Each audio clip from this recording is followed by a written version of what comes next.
7 മാസം നീണ്ടുനിന്ന സനാതന ധർമ്മ ഫൗണ്ടേഷൻ കോഴ്സിന് അഹമ്മദാബാദിൽ സമാപനമായി.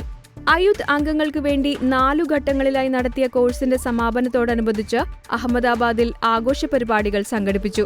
മികച്ച പ്രകടനം കാഴ്ചവെച്ചവരെ ചടങ്ങിൽ വെച്ച് അനുമോദിക്കുന്നതോടൊപ്പം അമ്മയോടും അധ്യാപകരോടും മറ്റ് മെന്റർമാരോടുമുള്ള അകമഴിഞ്ഞ നന്ദിയും വേദിയിൽ പ്രകാശിപ്പിച്ചു. അഭാർ എന്ന പേരിൽ സനാതനധർമ്മ കോഴ്സിന്റെ സ്വാധീനം ഉൾക്കൊണ്ടുകൊണ്ട് സംഘടിപ്പിച്ച ആഘോഷ പരിപാടിയിൽ ഓർമ്മകൾ കോർത്തിണക്കിക്കൊണ്ടുള്ള അവതരണങ്ങൾ, മാതാപിതാക്കൾക്കും അധ്യാപകർക്കും പുഷ്പാർച്ചന, നന്ദി സൂചകമായുള്ള നൃത്തങ്ങൾ എന്നിവയും അവതരിപ്പിച്ചു. അമ്മയുടെ ജീവിതത്തിൽ നിന്നും വാക്കുകളിൽ നിന്നും പ്രചോദനം ഉൾക്കൊണ്ട് അമ്മയുടെ മാർഗനിർദ്ദേശങ്ങളിലൂടെ വെല്ലുവിളികളെ മറികടക്കാൻ ഞങ്ങൾക്ക് സാധിച്ചുവെന്ന് അയുത് അംഗങ്ങൾ അഭിപ്രായപ്പെട്ടു. അയുത് അംഗങ്ങളെ അവരുടെ ആത്മീയ പാതയുമായി ബന്ധം നിലനിർത്താൻ സഹായിക്കുന്നതിന് അമ്മ പരിചയപ്പെടുത്തിയ ഇന്റഗ്രേറ്റഡ് അമൃത മെഡിറ്റേഷൻ രീതിയും കോഴ്സിൽ അവതരിപ്പിച്ചു.